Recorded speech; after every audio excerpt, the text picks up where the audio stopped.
An bɛ foli lase an balima filɛlikɛla bɛɛ lajɛlen ma minnu bɛ k'an filɛ Mali kɔnɔ ani Mali kɔ kan. Aw bisimila Mali kunnafoni TV sanfɛ. Aw ka émission mandi, aw ka émission de la semaine. Aw balimakɛ n'aw denkɛ mankan don Papin, ne ni baarakɛ ɲɔgɔn bɛ plateau kan. Tony, cɛ bɛ cogo di? A tɛ cogo la, n ka cɛ ça va? Ouais, cɛ ça va wallahi. Kan ɲuman bɛ? Wallahi ça va, Dieu merci. N'i ye kɔni mankan mɛn kan ɲɔgɔn kuma n terikɛ. Dɔ t'i don ka ye. Aw na kɛ nbɔkan ye sa kɛ. O ye bɔkan ye d'accord. Siga t'o la. Fara kɛnɛ don, denmisɛnw ka kɛnɛ don, makɔrɔ ka kɛnɛ don, seko ni dɔnko tigilamɔgɔw ka kɛnɛ don. Papin, naamu. bi jɔn b'i bolo bi ka d'an ma fara kɛnɛ kan? Cɛ n terikɛ, n ko bi ta tɛ kɛ basi ye k'an n'an bɛ dɛsɛ. E ka basi in yɛrɛ. An ka basi in to yen n terikɛ. D'accord, an ka tɛmɛ. Bi an bɛ se k'a fɔ ko seko ni dɔnko tigilamɔgɔ dɔ don, an ka denmisɛnnin don, mɔgɔ layɛlɛla don. D'accord. N'an b'a fɔ o ma ko comédien, dɔw fana ko humoriste.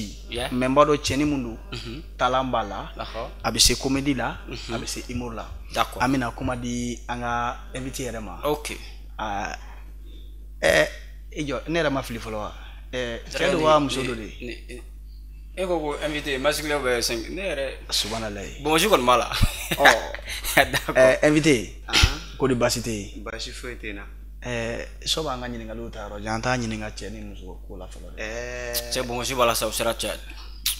Yɔrɔ aw ko aw dɔw ma tilen dɔɔni. Aw kɔni ɲɛ bɛ n'a kɔni muso cɛ fini tɛ n na. Subhanalahi. Aw ɲɛ bɛ n'a kɔni? Ɲɛ b'i la. Ayiwa a y'aw kuma fɔ cogo dɔn. Bayin. Ok, e tɔgɔ ni jamu? Makɔrɔba. Ne ka comédien tɔgɔ o ye Maka Mɔni de ye. E tɔgɔ in faamu de wa? Maka Siri. Ayi, ko Maka Mɔni. O de ye nom de scène ye quoi. Voilà, o ye n ka cɛtiri tɔgɔ ye. I ka cɛtiri tɔgɔ ye. Mais sisan e yɛrɛ sigilen filɛ rôle mun kɔnɔ sisan. E bɛ wele tɔgɔ jumɛn na nin rôle kɔnɔ sisan? Ni rôle kɔnɔna u b'a fɔ ne ma de ko Dugu Fana. Subhanalahi. Terikɛ. Kisɛ foyi tɛ kɛ sigida kɔnɔ ne tɛ min kalama. E y'o ye ko dɔ b'i bolo plateau kan. Kɔri i man ka ko fa ye. Fo n'an tilala ka na yɛrɛ ɲininka o la. Bon sisan ale de y'an ka invité ye k'an b'a wele ko Dugu Fana o tɛ wa? Dugu Fana. Maka Mɔni kana ɲinɛ k'o fana. Maka Mɔni, l'artiste s'appelle Maka Mɔni. Ne ko voilà sisan an bɛna don ɲininkaliw kɔnɔ. Voilà n bɛ kuma to Tony bolo ɲininkali fɔlɔ mun b'i bolo ka tɛngu an ka Dugu Fana la. Komi a yɛrɛ ko Maka Mɔni mais a bɛ ka rôle mun jouer bi o Dugu Fana. Ɲininkali jumɛn b'i bolo bi ka ɲɛsin a ma? Maka Mɔni. Naam. Walima Dugu Fana. I mana fɛn fɛn fɔ a bɛɛ bɛnnen o ma. A bɛɛ bɛnnen don i ma. D'accord. Yala an ka don ɲininkaliw kɔnɔ ne fɛ k'i c'est à dire i ɲininka o tɛ ɲininkaliw ye mais ɲininkali don o fana quoi. Ne ko mun bɛ dugu la bi de komi e ko k'i ye Dugu Fana ye mun bɛ dugu la bi yala an ka don ɲininkali kɔnɔ. Min bɛ dugu la e yɛrɛ t'o kalama de ye. Dugu kɔnɔ kow ka ca dɛ. Subhanalahi. Fantanya bɛ dugu kɔnɔ, faamaya bɛ dugu kɔnɔ, suyɛni bɛ dugu kɔnɔ, suyɛni tɛ dugu kɔnɔ. Wa anw yɛrɛ kisɛ ba anw tigɛ kɔnɔ i b'a fɔ ko ayi. Subhanalahi. D'accord. Ala aw yɛrɛ minnu sigilen filɛ aw ka kisɛ bɛ mun? Ayi dɛ i jɔ dɛ. Ayi dɛ. Ani kelen tɛ plateau la kuma ye dɛ. Terikɛ.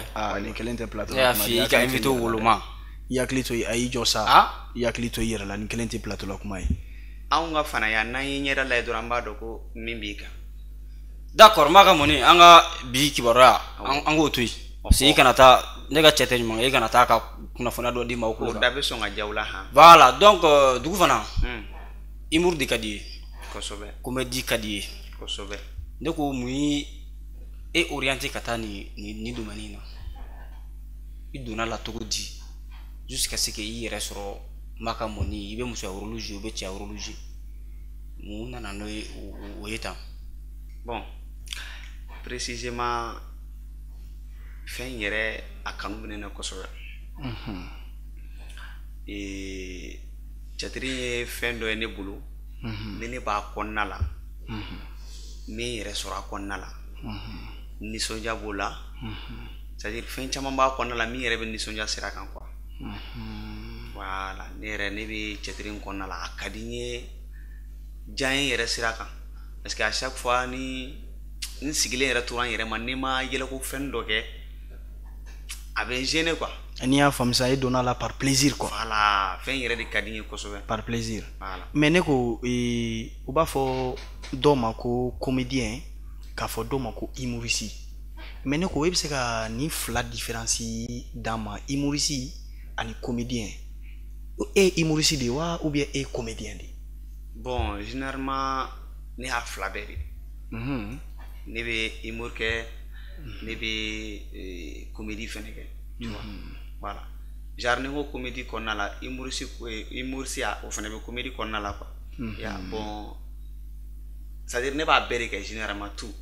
Voilà. Donc mais mɔgɔ kelen bɛ se ka kɛ nin fila bɛɛ ɲɔgɔn fɛ wa? Si n'a compétence b'i la i bɛ se k'a kɛ. I bɛ se ka fila bɛɛ kɛ ɲɔgɔn fɛ. Mais n'i ma fili mais n ka fɔra ko humoriste ye ka i sigilen to dɔrɔn ka sin ka maaw layɛlɛ. Ka maaw layɛlɛ i n'a fɔ ne ni e yɛrɛ filɛ nin sisan i ka kisɛ dɔw bɛ n bolo n tɛ n'o fɔ plateau kan mais ne dimina ne kɔrɔ sisan ne tɛ invité ko n terikɛ invité de filɛ nin ye. N'aw kɔni y'a wolo n ye n b'a fɔ. Voilà invité de filɛ nin ye. N tɛ dɔwɛrɛ fɔ aw kɔ n'a y'a wolo n b'a fɔ. mais ni e dimina ne kɔrɔ sisan ne ta to ne tɛna dɛmɛ kɔrɔ an ka kuma invité fɛ. ok sisan a ka di ne ye de sisan an ka invité ka humour fitinin dɔrɔn kɛ hali n'a ma janya quelques secondes walasa ka cɛ yɛrɛ ɲɛ kumu bɛrɛ n ka cɛ. Cɛ i ka invité de filɛ nin ye terikɛ ne to yen voilà. A tɛna kɛ n'a bɛ ka ne ka numéro ɲini o dun sɔrɔtɔ tɛ. Subhanallah. Ne kɔni ne ka numéro tɛna sɔrɔ dɛ. Bon a ye ne bi plateau in a y'a bi émission sigi ne kɔ. A sigilen tɛ kan dɛ n ka numéro kɔni tɛ sɔrɔ i ye n wele o n y'a ye n ka n t'a di. Subhanallah. O y'a ye. O la ne ko i ka invité ninnu. Cɛ promotion man ne o. Cɛ promotion laji la. I ma dɔn a kɛra kunnaja ye. O yo b'a kari la. E t'a dɔn n'i yɛrɛ b'a la o i k'i yɛrɛ bɔ a la ka n'i yɛrɛ bɔ a la dɛ. Fitinin bɛ n ko ye dɔ ye. An bɛ promotion taw de fɛ minnu nugulen bɛ ca. I ma malo. Ne yɛrɛ ta in ka fisa n'ale parce que ne ta in bɔcogo ka ɲi. O to yen Maka Mɔni a ka di ne ye sisan filɛlikɛ jama minnu bɛ k'an filɛ Mali Kunnafoni TV sanfɛ i ka humour fitinin kɛ mun bɛ se k'an filɛlikɛlaw bɛɛ nisɔndiya quelques secondes dɔrɔn voilà o de ka di n ye quoi. Voilà komi n y'a f'i ye cogo min na. Jara an b'a complet bɛɛ de kɛ. Ni n ko n k'i layɛlɛ sisan an sigilen genre comme ça o idéo bɛ n bolo. N'i ko fɛnɛ kan ka kɛ par sienne o fɛnɛ genre bɛ n bolo. Ouais. C'est-à-dire an ka carré kɔnɔna la cɛkɔrɔba kelen de tun bɛ yen. Cɛkɔrɔba in ka farin dɛ. A ka farin o ye farinya dan ye. Genre n'ale y'a den minɛ cili la a b'a ci i b'a fɔ k'a fa. Maninkamuso dɔ bɛ sigida la o fɛnɛ o da ma suma dɛ. Subhanallah. Maninkamuso o de sigilen bɛ carré kɔnɔ o ɲɛ b'a bɛɛ la a ti dogo ale la. Cɛ de filɛ ka Ala minɛ ka bɔ a y'a den de ci ka taa bitigi la k'o ka taa fɛn dɔ sɔrɔ o de filɛ ka t'o kɛ fɛn dɔ ye min t'a ale yɛrɛ ni dɔgɔ ye. I n'a fɔ a cira mun na a m'o kɛ a y'a kɛ dɔ wɛrɛ ye. Cɛ n terikɛ yɛrɛ tun bɛ nin ko sugu ninnu kɛ dɛ. Ayi aw y'an fasage ye o. A ma t'a dɔn dɛ. O to yen pewu. Yafa ma. Cɛ ale de filɛ k'a laminɛ ka denmuso ta ka n'o bila kɛnɛma n'a y'a fili yen fɛ a b'a fili yen fɛ k'a fili yen fɛ a b'a fili yen fɛ musokɔrɔba sigilen de bɛ a ɲɛ b'a la a b'a fɔ ko ilen fa hinɛ denni na nin bila i la cili tɛ kun na nin bila a tɛ ka kuma a fɛ o bɛɛ la a bɛ k'a ci nka maninkaw fɛ yen fɛn kelen bɛ yen kan'o kɛ dɛ n'i y'o kɔni kɛ kɔni o tɛ kɔrɔw d'a ma o b'o fɔ dɛ maninkamuso de sigilen bɛ sa a bɛ k'a lajɛ cɛ in bɛ ka den kɛ cogo min na cɛkɔrɔba de filɛ ka Ala minɛ ka den ta bo furancɛ ma a sen kelen k'o fofoli laminɛ n'a y'a tufa in fɛ a b'a tufa in fɛ maninkamuso sinɛ k'i sigilen to mɔlu a ye bɔ cɛkɔrɔba kɛtɔ a den fa la a bara bo tundu karo a ye k'a ta bo sen fɛ a bara ka bo tundu fofo k'a fofo maninkamuso da tɛ kɔrɔ ko ma dɛ. Mun fɔ i y'a faamu dɛ. N terikɛ ne nka o t'a bannen dɛ n ko cɛ y'i kanto musokɔrɔba ma de ko ma i hakili latigɛ koyi a ba bɛ so a ma sa fɔlɔ n'i y'a fa a bɛ dɔ wɛrɛ wolo. Ne ko cɛkɔrɔba in jamu kɔri fɛn Kulubali don. Fila kun tɛ ko Kulubali. Kɔri fila Kulubali sugu jumɛn. Toni Kulubali kelen min dɔn dɛ. Kulubali a bɛ taa u bɛ se. C. Oh non, A kalanin kɛ tan tɔ de. Guinée Kulibali. Ayi ne y'a fɛ n ko n tɛ taa k'e da o. Ale ye Kulibali ya. Ayi a Guinée k'ale da. O Guinée Kulibali. Plateau mana ban yɔrɔ O yɔrɔ. Guinée An Kulibali. b'ale cɛ ta. A tɛ tɛmɛ o kan. D'accord. Baga mɔni. Nin kun ye humoriste fitinin ka yira mɔgɔw la. Kosɛbɛ. Je pense que n terikɛ yɛrɛ yɛlɛla fɔ A tiɲɛna ɲɛli mana bɔ. a bɛ ni fɛn min cɛ. Mais Baga mɔni. E ko dugu kisɛ b'i bolo ko dugu kunnafoniya bɛɛ b'i bolo. Ne ko n'i ye malien jeune ta k'a lajɛ à 100%. Malien jeune 100% bɛ baara mun de ka d'u ye à 100%. K'i n'i y'o tigɛ o la sisan ko fan bɛɛ bɛ kɛ Suwɛdi makɔrɔni ye. Sɔgɔmada fɛ. N'i ye malien jeune ka fari ni buru tigɛ a la. Subhanallah. Saya bɔra dɛ. E b'o dɔn. N terikɛ. Malien denmisɛnnin bɛɛ n'i y'o da tigɛ fari ni buru la. E su wala o su. N terikɛ ye mun dun sɔgɔmada in na dɛ. Pati. Subhanallah. Ne yɛrɛ ka papu dalen bɛ so dugu jɛ o jɛ ale bɛ fari ni buru kan. N'a den tɛ ɲinɛ ka kɛ a kɔnɔ tɛ ɲinɛ ka kɛ fari kɔnɔ ye. Wa bo a bɛ bo min kɛ ɲɛgɛn kɔnɔ kabako. I jɔ sa. Ne ye pati de dun. I jɔ sa. A fɔ Baga mɔni ni kelen tɛ comédien kuma ye. A ka an jaabi tiɲɛ yɛrɛ la. Ne ko malien jeune ka problème ye mun ye a k'o fɔ an ye.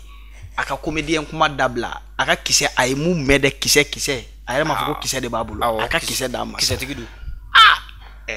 E ka taa sigida la bɛn. I bɛ taa te ni baradaw de sigilen sɔrɔ kɛrɛfɛ. O kɔni tiɲɛ. Wa malien denninw de sigilen bɛ o da la yen dɛ. Su fara tile kan. Sɔgɔmada fɛ u b'a sigi. Tilegan fɛ u b'a sigi. Wula fɛ u b'a sigi. Hali su fɛ u b'a sigi. Wa n'i taara k'i bɛ kangari fana da u ya. Kana se fila dɛ. Makɔrɔbaya t'a la. Cɛkɔrɔba t'a la musokɔrɔbaya t'a la. U bɛ kabako jigin i kan. Ala o musokɔrɔbaw fana. U ye kɔlɔkɔlɔ tiri da ne kan. Ne kɔ filɛ bolokuru nɔ bɛ ne kɔ la nin hali sisan ne kɔ kurulen bɛ a ma se ka tile. E mɔgɔ k'e dugu fana yan. Dugu fana n'i y'a mɛn i bɛ fana kɛ. N'i ye fana kɛ n k'i b'a kɔse ka si sɔrɔ. Fana tɛ kɛ gansa dɛ. Ok Baga mɔni. U bɛ kabako da i kan. Ok Baga mɔni kuma ɲɛna kojugu. O tun y'an ka a ye jeunes ka kisɛ de di. Ko jeunes ka daraka fanba. E de ka daraka ye fari ni buru ye. A tilala ka bɔ o la fana k'an jeunes k'an tɛ sɔn baara ma k'an bɛ te min mais n b'o yɔrɔnin fana souligner a ye. Jeunes caman sigilen bɛ te daga ni fɛnw kunna barantanya de b'a kɛ. Barantanya sen b'a la Mali in yɛrɛ n'a cogoya don. O hukumu kɔnɔ sa an bɛ foli lase an ka jamanakuntigi yɛrɛ ma le général de corps d'armée Assimi Goïta a n'a ka cɛdenw komi an yɛrɛ ɲɛ bɛ Mali jɔnjɔn Mali drapeau la an ka comédien yɛrɛ kan a bɛ n'a fɔ Mali kanu b'a la. A bɛ n'a fɔ Mali kanu b'a la. O hukumu kɔnɔ ne bɛ fɛ ka Baga mɔni souvent bɔlɔlɔsiraw sanfɛ an bɛ ka comédie dɔw ye.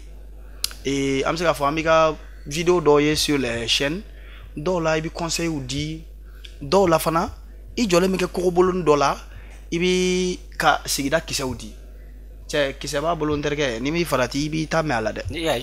Ne tɛ WhatsApp sanfɛ n tɛ Facebook kɛ fosi.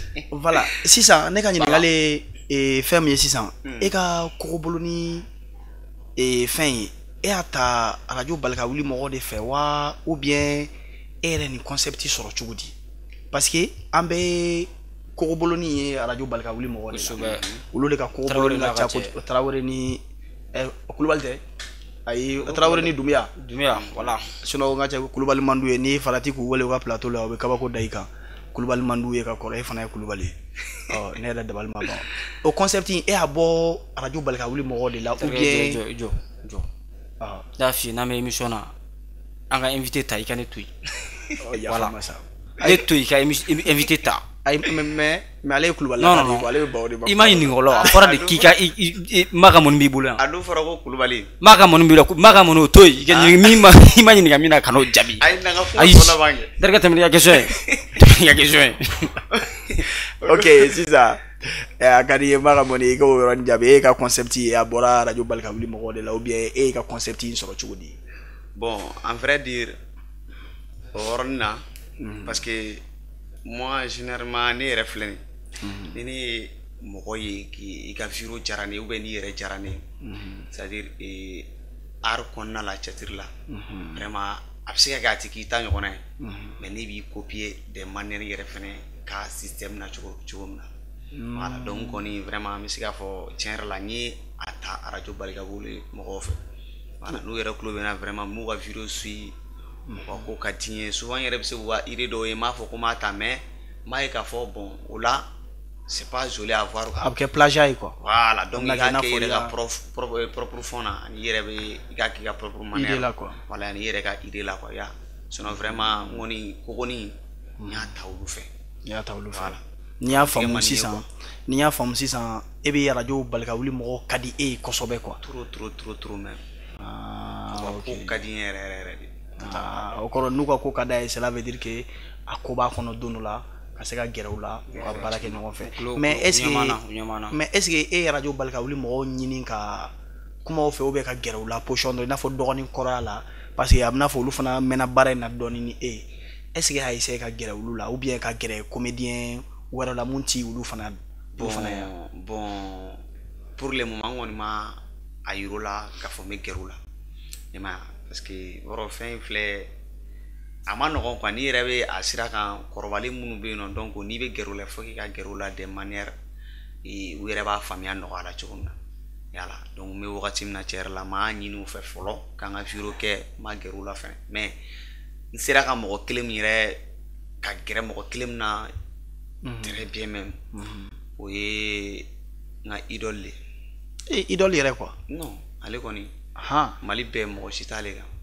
Ayi ale de ka di ye wa mɔgɔ t'ale de kan. Mali bɛɛ mɔgɔ si t'ale kan.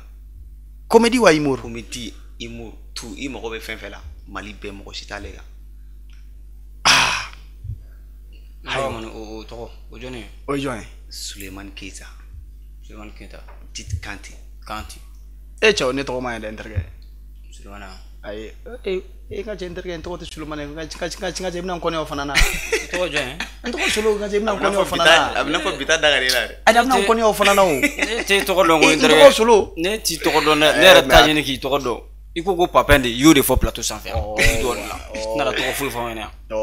Wa à vrai dire le comédien Kanté.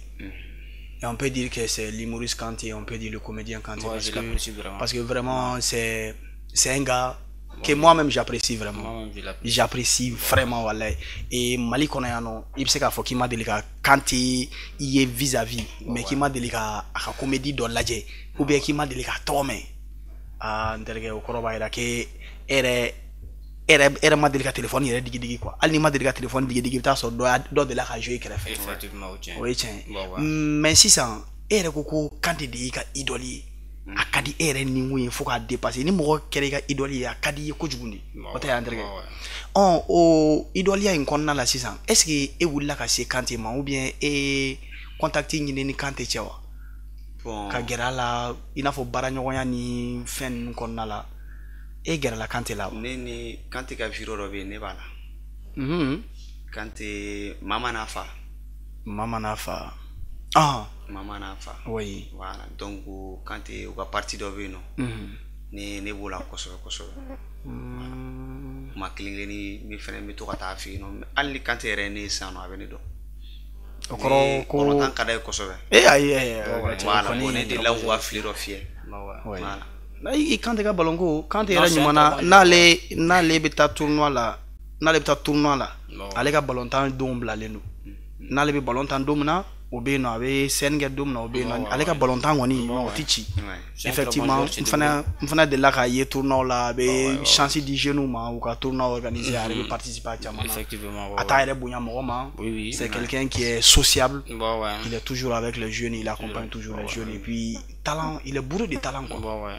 Mais i b'a kalama a ka cɛnin b'a kɔni o tɔgɔ de a ka masa cɛw ni cɛ bɔlen don est ce que o jate bila ko a bɛ tugu n kɔ de sɔn n'i y'a ye n ma ko masa kabako don dɛ e t'a la wa n'o bɔlen ba de don. Ayi non i bɛ kulubali kɛ kɔ bi mun kɔrɔ a bɛ tila dɔrɔn a b'aw bɔ ɲɔgɔn kan. Ok on continue. Bon sisan a tɛmɛnen ka bɔ Kanté la Kanté tun ye i n'a fɔ i yɛrɛ y'a fɔ cogo min na k'i ka idole ye. N ka idole de don. I ka idole y'ale ye o diyara n ye kosɛbɛ mais Kanté kɔfɛ sisan e bɛ se ka classement dɔ di ne ma i n'a fɔ les trois meilleurs comédiens du Mali. Il n'a pas ni ko ke ka comédien ɲɛnama saba ta sisan k'o fɔ ne ɲɛna sisan e yɛrɛ ye minnu apprécier u ka talent yɛrɛ la ko talent b'u la e bɛ se k'o ɲɔgɔnna saba fɔ ne ye komi i yɛrɛ ɲumanna Kante y'i ka fɔlɔ-fɔlɔ ye Kante tɛmɛnen i bɛ se ka fila jumɛn fɔ ne ka tugu o la. Bon, Bamodi. Bon, cɛ o ye mytho ye dɛ. Le grand mytho Bamodi. Cɛ n ko cɛ in ka cɛ o tɛ cɛ ne fɔ. A y'a kana ka émission sara ne la dɛ ni sen t'a la ne sen t'a émission Ayi o kulibalikɛ kana dimi. ne tɛ kuma Ayi o kulibalikɛ kana dimi. Ok, Bamodi le mytho. Bamodi le mytho. Non, lui aussi il est très fort. Après Bamodi, Comment Diabaté. Mais comment est comédien mais humoriste non? C'est pas un humoriste? Ou bien humoriste fanado? Si. C'est un humoriste. En avant. Ah ouais, Pas Becker, c'est allez va Becker quoi. Ouais. Ah ok. D'accord, ça va rien. Principe pour le cadeau qu'on a quoi. Très bien. Effectivement. Et Tony. D'accord, Magamoni. C'est-à-dire, ar kono ko kacha. Comédie kono ko kacha. Au Mali ici, amaye beaucoup chamanta femme. Très généralement famille chamanti au début ou ta femme ou ta akabo apprécié. Mais à quel minumba ke au lukadanye mais en âme et en conscience en réalité, on veut pas que atikla mo ka boyika mo la. Parce que na manya mo ba yi angli warla ka soro o te. Du coup, il y a comédie d'amener canabla forcé ça là, il y a difficulté du sur la kono. Mo do et encourager do vous décourager do va essayer qui orienter ka ta sera ko fait. Du coup et adamnen sistance comment ibi ire imur kon la aux yeux des autres quoi. Il ka famille bi yeto di ani mo woro bi yeto di sigidala. Il y a entourage quoi. Voilà. D'accord, bon, ni mo mina o kuma ta sam. Déjà minga kelen kosobe yɛrɛ o ye famille kɔnɔna de i b'a dɔn mɔgɔ tɛ an ka famille kɔnɔna la min tɛ ne apprécier nin baara la. D'accord. Tu vois. Bon n'o ɲana ka ban tɔ minnu bɛ kɛrɛfɛ genre ne b'olu ta kɛ comédien kan de. Ouais. Comédien kan o fana y'a kan cogo jumɛn? C'est-à-dire u sɛbɛ comédie tɛ sɛbɛ ko ye o. Comédie tɛ sɛbɛ ko yɛrɛ ne mɔgɔ ma ka f'i ye comédie ye sɛbɛ ko bɛ ka galon tigɛ comédie ye kulonkɛ de. Voilà. Donc ne b'olu ta kɛ genre comme kulonkɛ kuma fɔ de la ne ɲɛna quoi n b'a lamɛn ka tɛmɛ quoi. An yɛrɛ ka sigida la n ti mɔgɔ t'a tɔgɔ ma quoi. J'ai entendu n y'a mɛn mɔgɔ yɛrɛ da k'a fɔ ko ne bɛ nin sira in kan ko ne ti kɛ fɛn y'a la. Mais n t'a tigi tɔgɔ fɔ quoi. Ah tiɲɛna. Ko n tɛ se ko ça veut dire a taala min na dɛ a sɔnni bɛ fɛn bɛɛ mɛ ko n tɛ se ko n tɛ kɛ fɛn y'a la olu mɔgɔ bɛ sigida la. D'accord. Voilà. Tiɲɛna. Mais olu ti baasi ye quoi déjà ni famille yɛrɛ y'a accepté ka ban ni jɛɲɔgɔn minnu bɛ nɔfɛ bon olu yɛrɛ bɛ ka encourager ka soutien kɛ précisément Ideal Service. Donc olu mɔgɔw ye n dɛmɛ kosɛbɛ même hali n ka activité camanw la donc u bɛ soutenir a la. D'accord. Voilà donc parce que baara in kɔnɔna la n'i ye dɛmɛbaga sɔrɔ a la i tɛ se ka gɛlɛya fɔ a la quoi. Ouais, c'est un grand pas. Voilà donc ne bɛ niveau min na sisan nɔ n tɛ se k'a fɔ ko n ye gɛlɛyaba sɔrɔ o ten kosɛbɛ parce que mɔgɔ bɛ n bolo min bɛ se ka n dɛmɛ hali sini. D'accord. Ah ok. D'accord, Magamoni, on continue toujours. D'accord. Et Mali drapeau bi kana. Je vois qu'il y a Mali kanubaga ba dɔ ye. N'i y'a fɔ i fitinin bɔ a la. Maintenant i kalalen don j'espère. I taara école la. I ye école janfara dɔɔni. Ouais. D'accord. Maintenant je vous pose une question, une question de poser kun. Donc quelle est la devise du Mali? Mali devise ye jumɛn? Auquel est comédien quand il est puisque drapeau b'a la, il me semble que c'est voilà Mali kanu b'a la. Ah Mali devise. Un peuple et un but une fois. E ka se ka kanta. Un peuple. Peuple wa ou peuple? Un peuple. Peuple. Oh peuple. Un but une fois. Un peuple, un but une fois. Bon, une fois c'est une fois ou une fois dit. Une fois. Et FOI. Ouais, une fois. Est là. d'accord nga cɛ a y'o sɔrɔ mais ale yɛrɛ bɛ k'a nin fɔ cogoya min na tan o tuma e ka niveau d'étude ye jumɛn ye sisan e kalanna ka se niveau jumɛn na bon an kɔni n'anw yɛrɛ ma kalan sɛmɛ sa ka an ta kɛ sigi ka temi ye gɛrɛn ah ça veut dire que e temina minnu fɔ e yɛrɛ b'o la quoi sûrement yɛrɛ b'o la ne y'a dɔn kuma in mɛn na o e temina minnu fɔ sa ko u bɛ tile ba temi na n y'a dɔn e yɛrɛ musokɔrɔba b'o la non e yɛrɛ bɛ tile ba i mɔdenw cɛla temi la i y'a faamu yɛrɛ de ok e ka niveau d'étude ye jumɛn e ka niveau d'étude bon revenons à la réalité quel est i ka niveau d'étude yɛrɛ ye jumɛn de e kalanna ka se niveau jumɛn na bon ne ye primaire kɛ ka deuxième kɛ ka troisième kɛ m'a ka mun na a laban fɔ ba diplôme laban fɔ diplôme laban fɔ ka laban fa bon fɛn ne ye université kɛ ka licence 1 kɛ ka licence 2 kɛ ka licence 3 kɛ donc pour le moment bon n ka soutenance de ma se ka kɛ fɔlɔ d'accord mais o faculté jumɛn INGS INGS Institut National de la Jeunesse et des Sports STAPSI STAPSI d'accord m'a ka mun n'i y'a lajɛ Mali kɔnɔ arikɛlaw ka école bɛ yen a niveau d'étude niveau def mɔgɔw bɛ yen a niveau bac mɔgɔw bɛ yen effectivement le fait que i ko ko art in ka di comédie ka di a n'a mun yan conscience kosɛbɛ mais est-ce que i y'a laɲini ka o don o école in dɔ la wa oui bon n ye kelen essayé mais o ma sira sɔrɔ o kɛra ɲinan yɛrɛ voilà n ye conservatoire texte k'a lajɛ bon malheureusement ma se ka sira sɔrɔ i y'a kɛ filière jumɛn na bon n y'a kɛ théâtre de la théâtre voilà art dramatique d'accord art ye tiɲɛ mais art dramatique bon c'est ça non département fin théâtral théâtre département mais théâtre dramatique fɛnɛ o fɛnɛ bɛ yen o fɛnɛ bɛ yen quoi voilà département théâtre fɛnɛ bɛ yen département art dramatique fɛnɛ bɛ yen d'accord mais n y'a kɛ théâtre de d'accord il y a que théâtre de là quoi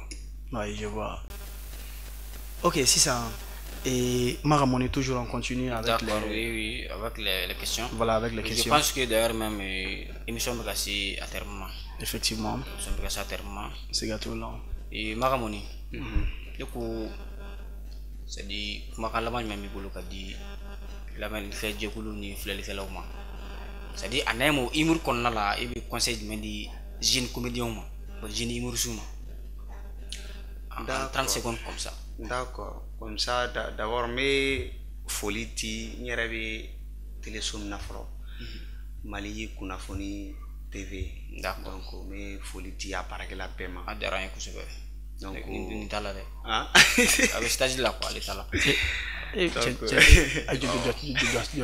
allez-y on continue allez bɛ bɔ nin fana na an bɛ ka taa sa allez-y on continue allez bɛ bɔ o fana na allez-y Magamoni on continue d'accord ok n bɛ foli di fɛnɛ n ka fanu bɛɛ lajɛlen ma vraiment minnu bɛ k'an suit n ka Facebook sanfɛ ani n ka YouTube sanfɛ ani n ka TikTok Instagram donc n bɛ foli di bɛɛ lajɛlen d'ailleurs c'est une très bonne partie i bɛ se ka une occasion aussi i ka page Facebook ni i ka TikTok oui a bɛɛ Magamoni sɔrɔ cogo di i bɛ se ka bɛɛ ye Magamoni n'i y'a sɛbɛn dɔrɔn Facebook sanfɛ Magamoni bɛ n sɔrɔ Magamoni n'i y'a sɛbɛn TikTok sanfɛ la même chose i bɛ bɛɛ répond à temps réel bɛɛ répond mɔgɔ mago bɛ na spectacle ko kɔnɔna fɛnɛ spectacle kɔnɔna la n b'a bɛɛ kɛ i b'a bɛɛ n b'a bɛɛ accepté n ka numéro yɛrɛ bɛ yen nɔ d'accord n ka numéro bɛ page sanfɛla la d'accord je pense que ni mɔgɔ mago b'i la i ka taa ka show diya bolo walima ka spectacle dɔ organiser n'i tɔgɔ ye comme ça i ka taa a ɲɛnamaya je pense que u bɛ se k'o i demander WhatsApp Facebook t'appeler même sur le numéro qui est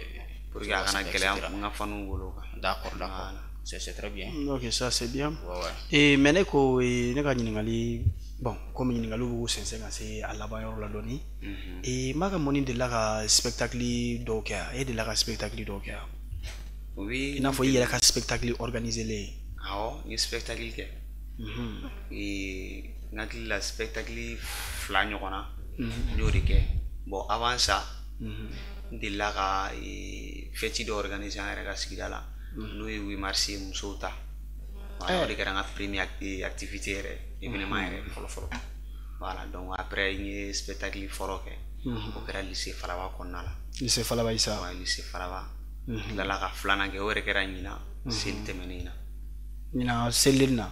Selin tɛmɛnin na o kun ye n ka filanan ye Mais o spectacle dun kɛra cogo di? Bon n bɛ se k'a fɔ komi au début vraiment n satisfaira kosɛbɛ parce que mɔgɔ bɛ minnu na mɔgɔ minnu na n y'o sɔrɔ parce que ne ka base yɛrɛ ye denmisɛnninw de voilà denmisɛnninw ka di ne ye kosɛbɛ kosɛbɛ. Mais est-ce que ambition b'i la don dɔ la ka spectacle ba dɔw kɛ i n'a fɔ ka yɔrɔba dɔw ta palais ninnu ta ou bien ka babɛnba ninnu dɔw ta o ambition b'i la?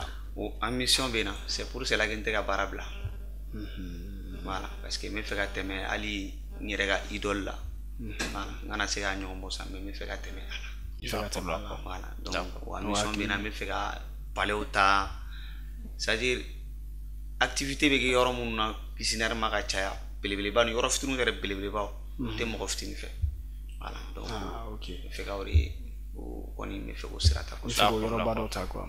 Ok, sisan an bɛ yɛrɛ ɲumankuru min ka kolonkolon ka se cɛncɛn ma an bɛ kuma laban di an ka invité ma a ka di ne yɛrɛ ye sisan an ka invité ka Mali kunnafoni ta ka humour fitinin dɔ k'a la Mali kunnafoni ka yan sisan Iya Samakɛ bɛ k'an lajɛ ale ye partie technique la ka humour fitinin kɛ sisan an ka technicien yɛrɛ sigilen f'a ka nisɔndiya Mali kunnafoni TV yɛrɛ kan sisan an ka yɛlɛ an ka bɔ plateau kan bɛɛ lajɛlen ka boli ka t'i abonné Maka Mɔni ka compte la sur YouTube, Facebook, Insta, voilà ka taa abonné a ka compte la mais Mali kunnafoni humour fitinin kɛ ta an ka sɔrɔ ka ɲɔgɔn bila yan. Balien cɛ a n'a muso denmisɛnnin fara maakɔrɔba kan nin ye ne yɛrɛ fana VIP ye Maka Mɔni k'an sigilen bɛ fɛ émission fɛrɛ kɛnɛ émission fɛrɛ kɛnɛ an kɔni an bɛ yɔrɔ min na sa o tɛ yɔrɔ dogolen a bɛ fɔ de ma ko Malikura kunnafoni TV so ne yɛrɛ kɔni moi je suis ici hein. An ye musokɔrɔba minnu ye an ye gangsaw ye an b'a bɛɛ de kɛ n'u yɛrɛ fɛnɛ nana u b'a bɛɛ di an fɛnɛ ma awɔ a y'a ko kɛ ten tɔ caméraman ni filmé k'a dama tɛmɛ i bɛ se ka n ka numéro ta dɛ